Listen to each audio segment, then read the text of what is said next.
Let me ask you something. Are you sitting around waiting for someone to complete you, to make you whole, to finally make you happy? Well, I've got news for you, and you're not going to like it. That's a fairy tale, and it's keeping you lonely. Look, I've worked with thousands of people over 50 years, and you know what I've seen? The ones who believe love will save them are the most miserable, because they're living three giant lies. Lies that society fed you, lies that movies taught you, lies that guarantee you'll push away the very connection you're desperate for. And today, I'm going to expose all three of them. Because once you see these lies for what they are, everything changes. Look, let me tell you what's really going on here. You've been conditioned. From the time you were a kid watching Disney movies, to the time you were a teenager listening to love songs, to right now scrolling through social media, seeing everyone's fake perfect relationships. You've been programmed to believe things about love that simply aren't true. And here's why this matters so much. These beliefs, these three lies, they don't just make you sad. They make you act in ways that destroy connection. You become needy when you should be confident. You become demanding when you should be flexible. You become desperate when you should be centered. I've worked with thousands of people. And let me tell you something. The loneliest people aren't lonely because they're unlovable. They're lonely because they're operating from a completely irrational set of beliefs about what love is and how it works. But here's the good news. Once you see these lies, once you really understand them, you can't fall for them anymore. Your brain works differently. You stop doing the things that push people away, and connection becomes easier, more natural, more real. Now, I'm not going to promise you fairy tales. I'm not going to tell you that exposing these lies will magically bring you a soulmate. But I will tell you this. You'll stop being your own worst enemy.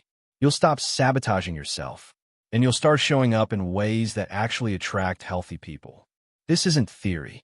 This is based on something called rational emotive behavior therapy, REBT, which I developed after realizing that most human suffering comes from irrational beliefs. And nowhere are these irrational beliefs more powerful than in love. So here's what we're going to do. I'm going to walk you through each of these three lies. I'm going to show you exactly why they're lies. I'm going to show you what they do to your behavior. And I'm going to give you the truth, the rational alternative that actually works. Ready? Let's destroy some fairy tales. Lie number 1. I need someone to complete me. Where did this garbage come from? Jerry Maguire. You complete me. Sounds romantic, right? Wrong. It's poison. Before that, it was Plato with his stupid story about humans originally being split in half and spending their lives looking for their other half. It's mythology, but we treat it like truth. Here's what this lie does to you. It makes you believe you're deficient, incomplete, broken, and that only romantic love can fix you. So what happens? You enter relationships from a position of weakness, of need, of desperation. And desperation is the least attractive quality in the world. When you believe you need someone to complete you, you start acting needy. And neediness creates a terrible cycle. You meet someone. Things are good. But inside, you're terrified of losing them because you think losing them means losing your completeness. So you become clingy, jealous, constantly seeking reassurance. And what does the other person feel? Suffocated, pressured, like they're responsible for your entire happiness. That's too much weight for anyone to carry. So they pull away. And when they pull away, you panic and become more needy. See the problem? I had a client once. Let's call him David. David was a great guy. Smart, funny, had a good job. But he believed this lie completely. He thought he needed a woman to make him whole. And every time he dated someone, the same thing happened. First few weeks were great. Then he'd start getting anxious. He'd text constantly. He'd need to know where she was, who she was with. He'd get upset if she wanted time with her friends. He'd say things like, "You're my everything. I can't imagine life without you," after just a month of dating. And every single time, the woman would run. Because who wants that kind of pressure? Who wants to be responsible for another adult's entire emotional well-being? It's suffocating. So I told David something that shocked him. I said, "David, nothing's wrong with you. But everything's wrong with what you believe about love. You think you need these women to be complete. And that belief is creating the exact behaviors that push them away. Here's the rational alternative, and I want you to really hear this. You're already complete. You don't need another person to make you whole. You might want a relationship. You might prefer companionship, but you don't need it to be okay. This isn't just positive thinking nonsense. This is recognizing reality. You existed before this relationship. You'll exist after it. Your worth isn't determined by whether someone loves you. It's intrinsic. When you really get this, when you move from I need to I want, everything shifts. You stop being desperate. You start being choosy. You stop clinging. You start connecting. Think about it this way. Have you ever met someone who was so desperate for friends that they'd agree with everything you said, laugh at all your jokes, even when they weren't funny, constantly ask if you still like them? How did that feel? Annoying, right? Uncomfortable. You probably pulled away from that person. That's exactly what happens in romantic relationships when you believe you need someone to complete you. The other person can smell the desperation. They can feel the neediness, and it repels them. So what changes when you reject this lie? Your behavior, completely. Instead of texting constantly because you need reassurance, you live your life and text when you have something to say. Instead of losing yourself in the relationship, you maintain your interests, your friends, your identity. Instead of saying, I can't live without you, you say, I love being with you. See the difference? One comes from fear and need.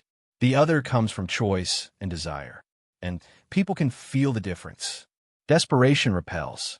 Confidence attracts. It's that simple. David, the client I mentioned, once he got this, his entire dating life changed. He stopped looking for someone to complete him and started looking for someone to share his already complete life with. And you know what happened? Within 6 months, he was in a healthy relationship. Not because he found someone better, but because he showed up better. Okay, so that's lie number 1. And rejecting it alone will transform your relationships. But here's where it gets worse. Because the second lie builds on the first one, and it's even more destructive. It's the lie that says love should be easy and effortless. Every romantic comedy ends the same way. Boy meets girl. There are obstacles. They overcome them. They kiss. Credits roll. And your brain says, see, once they got together, everything was perfect. But that's where the story ends. They don't show you Tuesday night when someone's tired and cranky. They don't show you the disagreement about whose family to visit for Christmas.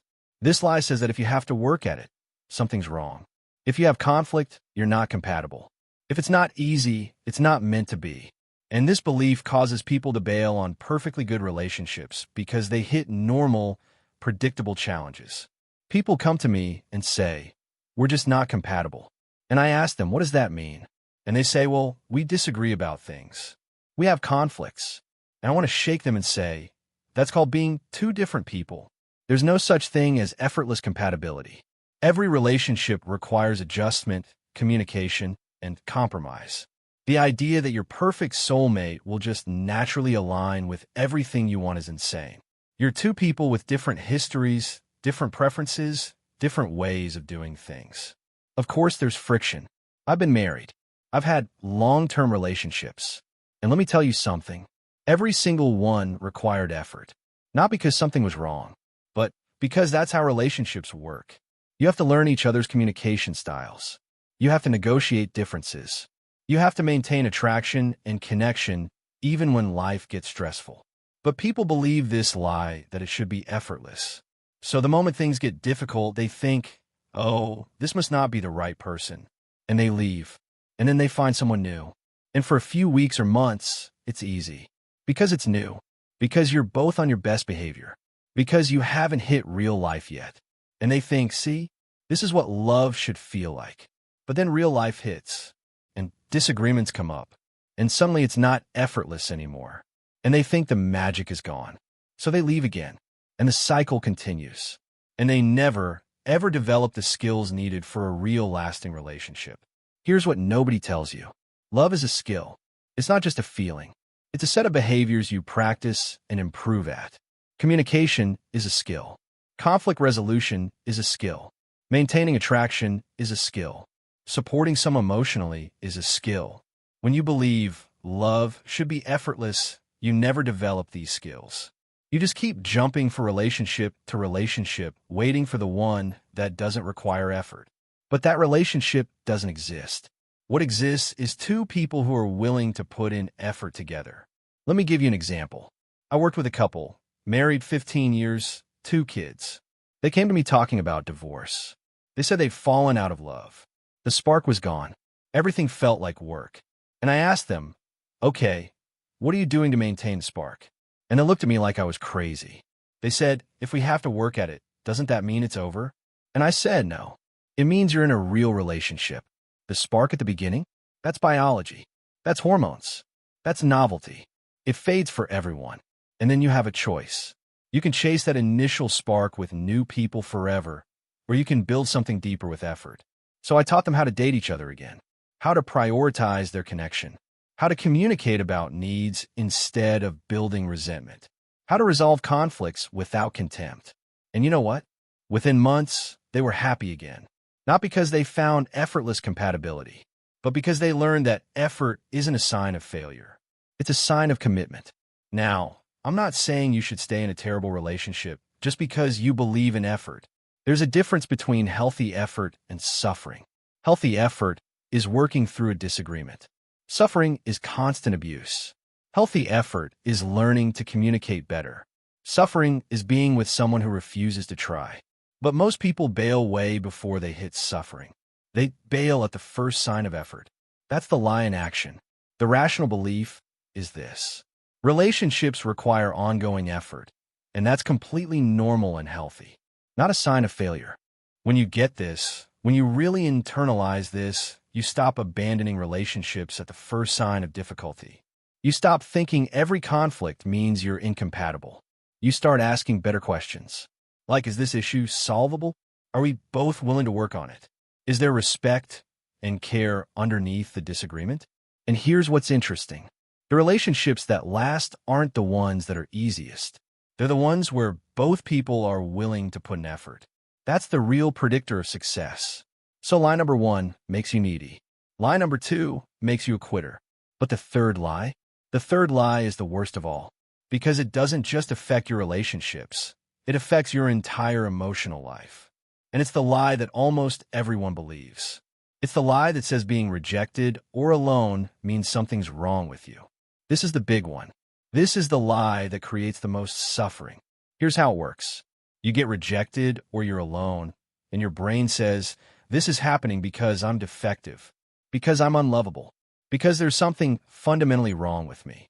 And once you believe that, you're in hell. Because now every rejection confirms your defectiveness. Every lonely night proves you're broken. And the shame builds and builds until you're so desperate for someone, anyone, to prove you're lovable that you become the neediest, most unattractive version of yourself. I see this all the time. Someone gets rejected, and instead of thinking, okay, that person wasn't interested, they think I'm not good enough. Nobody will ever want me. I'm going to be alone forever. And that belief creates anxiety, depression, desperation. Let me give you a radically different way to think about rejection. Rejection is just information. It means that particular person, in that particular context, wasn't interested. That's all it means. Maybe they're not attracted to you. So what? You're not attracted to everyone either. Maybe you're incompatible.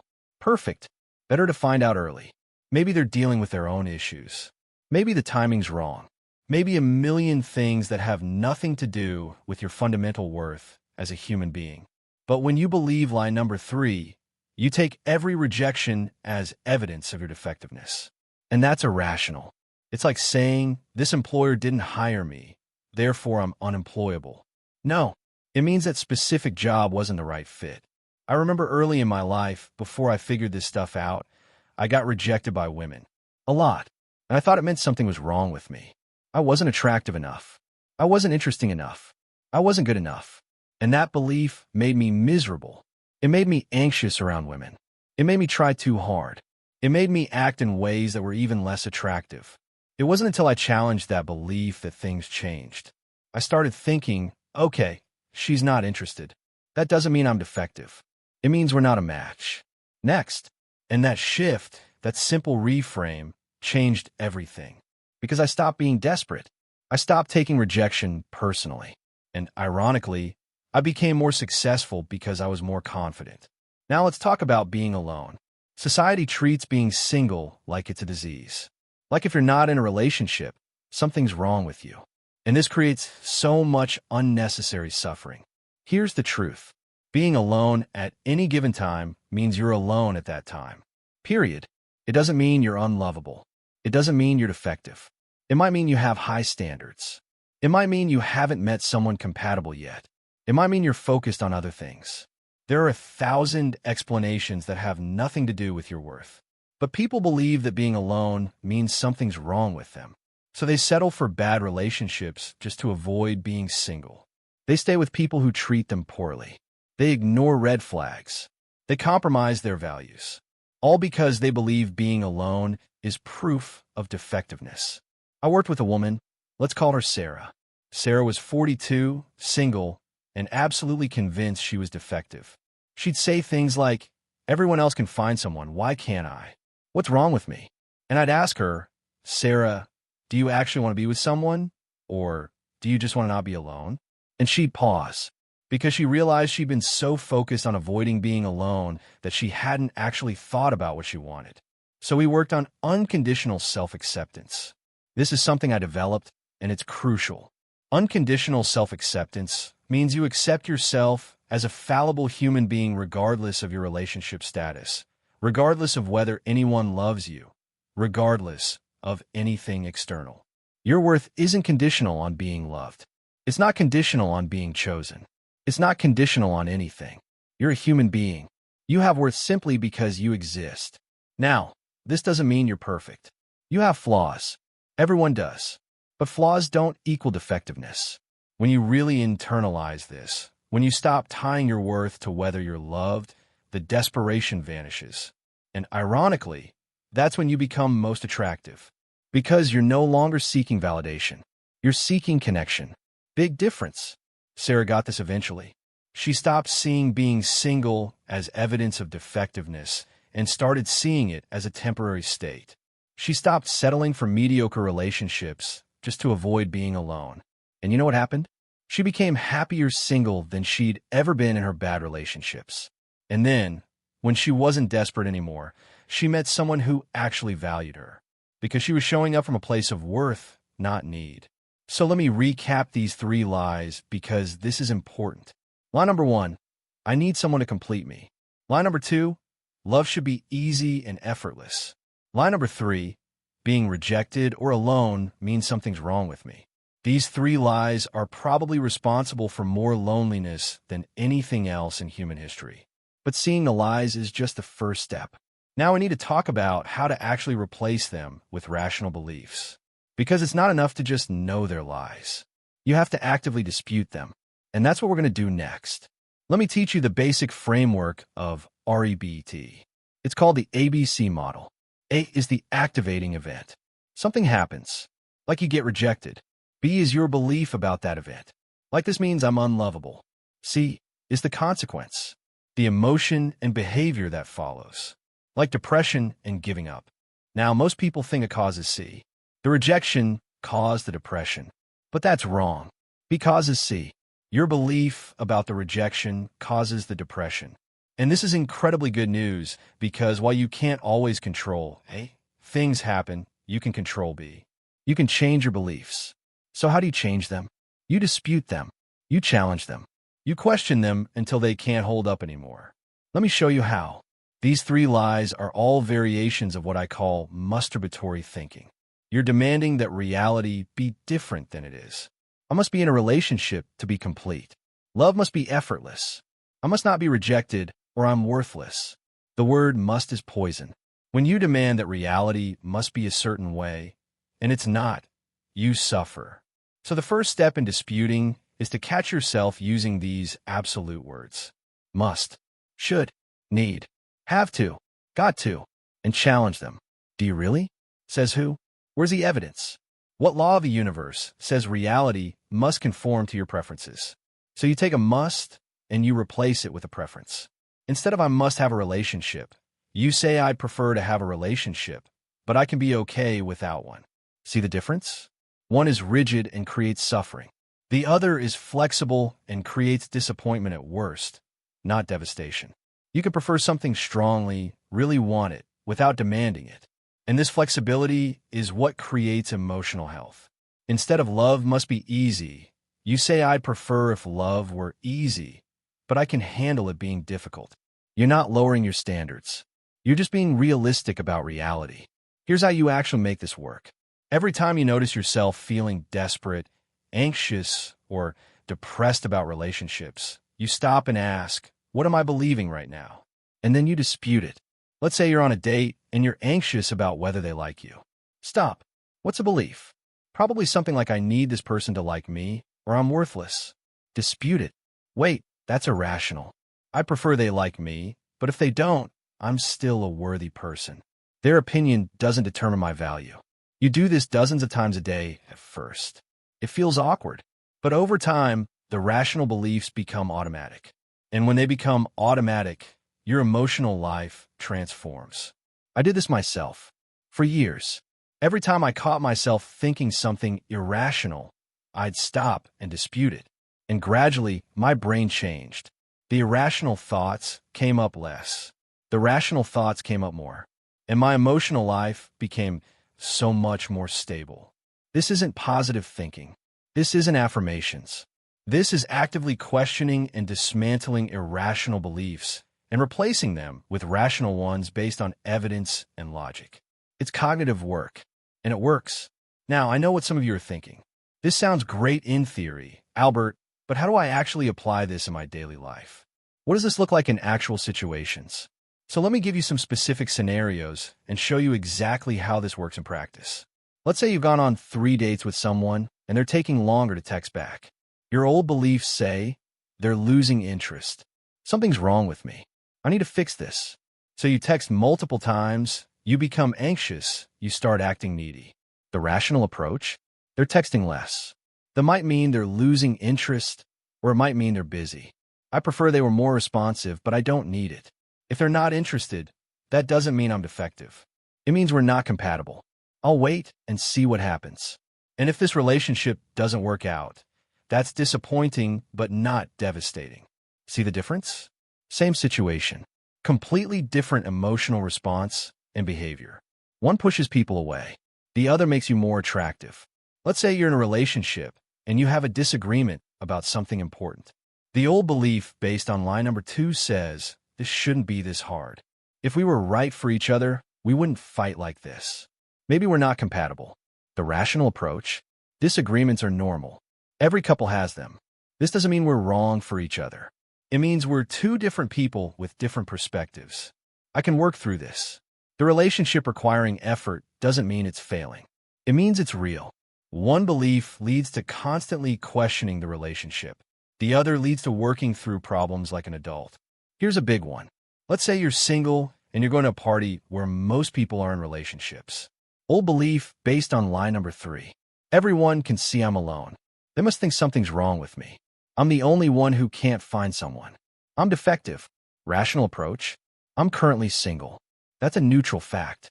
Some people are in relationships, some aren't. My relationship status doesn't define my worth. I'm here to enjoy the party, not to prove anything about my lovability. And honestly, most people are too focused on themselves to care about my relationship status anyway. One belief makes you anxious and withdrawn at the party. The other makes you relaxed and social. Which one do you think is more likely to lead to connection? This is where these lies do the most damage. You break up with someone. Old beliefs. I'm incomplete without them. I can't be happy alone. This proves I'm unlovable. I'll never find anyone else. Rational approach. This relationship ended. That's sad and disappointing. I'm going to feel pain, and that's okay. But I was a complete person before this relationship, and I'm still a complete person now. This breakup doesn't mean I'm defective. It means this specific relationship wasn't right. I can be okay alone while also being open to future connection. One belief creates obsession, desperation, and stalking behavior. The other creates healthy grief processing and moving forward. I worked with a guy after a bad breakup. He was texting his ex constantly, showing up places he knew she'd be. He couldn't eat or sleep. And I said to him, look, you're acting like you can't survive without her. But here's the thing. You can. You did before you met her. You will after. You're choosing to believe you can't. And that belief is creating your suffering. It took time, but he started disputing his beliefs. And gradually, the obsession faded. He started living again. And eventually he was grateful for the breakup because he realized how unhealthy that relationship had been. So you're starting to see how this works in practice. But I want to address something important. Because some of you might be thinking, Albert, if I stop being needy and desperate, if I accept myself unconditionally, does that mean I should just settle? Does that mean I shouldn't want a relationship? No. And that's what we need to talk about next. The difference between acceptance and resignation. Listen carefully because this is subtle but important. I'm not telling you to stop wanting a relationship. I'm not saying you have to be happy alone forever. I'm saying you need to shift from demanding to desiring. A demand says I must have this or I can't be okay. A desire says I'd really like this and I'm going to pursue it, but I can be okay without it. A demand creates anxiety and desperation. A desire creates motivation and hope. You can want something intensely without being attached to having it. That's the key. When you want without needing, you pursue relationships actively but not desperately. You put yourself out there. You go on dates. You're open to connection. But you're not clinging to every possibility like it's your last chance. You can walk away from incompatible situations without feeling like you've lost your only shot at happiness. You can set boundaries without fearing abandonment. You can be yourself without constantly trying to be what you think others want. This is active, healthy pursuit, not passive resignation, not desperate clinging. Here's something interesting. When you stop needing validation from relationships, you develop better standards. Because you're no longer willing to accept anyone just to avoid being alone. You start asking, is this person actually good for me? Do we have genuine compatibility? Do they treat me well? When you're desperate, you ignore red flags. When you're secure, you see them clearly. So rejecting these lies doesn't make you settle. It makes you less likely to settle. And here's the beautiful paradox. The moment you stop needing love, you become more lovable. Why? Because neediness is unattractive. It's suffocating. It's pressure. But genuine desire from a place of security? That's magnetic. When someone feels like you want them but don't need them, they can breathe. They can choose you freely without feeling trapped by your desperation. They can show up authentically without fearing they'll destroy you if they disappoint you. This is the foundation of healthy relationships. I've seen this transformation hundreds of times. Someone comes in desperate, lonely, convinced something's wrong with them. We work on disputing their irrational beliefs. They develop unconditional self-acceptance. They shift from needing to wanting. And suddenly, their entire energy changes. And people are drawn to them in a way they never were before. It's not magic. It's just that confidence and security are attractive. And desperation and neediness are not. When you stop basing your worth on whether you're loved, you show up differently. You're more relaxed, more genuine, more fun to be around. And that attracts connection. Look, we've covered a lot here. We've exposed 3 major lies. We've learned how to dispute them. We've seen what this looks like in real life. We've understood the difference between wanting and needing. So let me bring this all together and leave you with something you can actually use starting today. You came here lonely, confused, maybe feeling like something's wrong with you. And what I've shown you is this. Nothing's wrong with you. What's wrong is what you've been taught to believe about love. Lie number 1. I need someone to complete me. The truth? You're already whole. You want connection. You don't need it to be okay. Lie number 2. Love should be easy and effortless. The truth? Love is a skill. All relationships require effort, and that's completely normal. Lie number 3. Being rejected or alone means something's wrong with me. The truth? Rejection is just data, and being alone is just a temporary state, not a verdict on your worth. When you really internalize these truths, when you dispute the lies over and over until the rational beliefs become automatic, everything changes. Your desperation vanishes. Your confidence builds. Your behaviors shift. And ironically, you become more likely to find genuine connection because you're no longer trying to use relationships to fix yourself. Now, I'm not going to lie to you. This takes practice. These beliefs are deep. You've been carrying them around for years, maybe decades. They're not going to disappear overnight just because you watch one video. You're going to catch yourself falling back into the old patterns. That's normal. Every time you do, you dispute them again. And gradually, the rational beliefs get stronger. Here's your challenge. Pick one of these 3 lies, the one that resonates most with you. And for the next week, every time you notice it coming up, dispute it. Write it down if you have to. That's irrational. Here's the rational alternative. Do it obsessively. And watch what happens. You've got this. You really do. Because now you see the lies for what they are. And once you see them, you can't unsee them. That's the first step to freedom. Now, if you found this valuable, there's something else you need to understand. Because these 3 lies, they're actually symptoms of something deeper. There's a reason you believe them in the first place. And in my next video, I'm going to expose the root cause of almost all emotional suffering, not just in relationships, but in your entire life.